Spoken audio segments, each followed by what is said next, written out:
Ach jo, já jsem tady tak osamělý, nikdo mě nechce. Ach jo, tyjo, jedině, že bych skočil z tady této skály a potom by mě, a někdo by mě přitom natočil, to by byla paráda. Tyjo, to byla paráda. Tyjo, to mi se tak bavilo, abych malinká, dokud mě někdo natočil.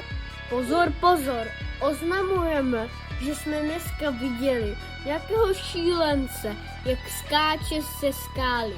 Takže jestli ho někdo natočil, tak to pošlete prosím policii. Děkujeme.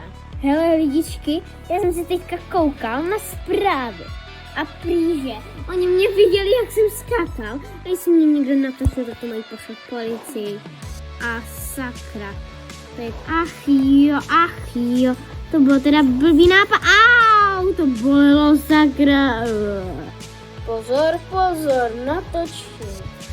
Pozor, pozor, skákat. Pozor, pozor, natočte. Pozor, pozor, pošlete. Policie! Policie České republiky! Policie České republiky! Jste zatčen za to, že jste skákal ze zakázané skály! Halo, pane, vzbuďte se! Pane, vzbuďte se! A jestli chcete víc takových příběhů, tak dejte like a odběr. Bye bye!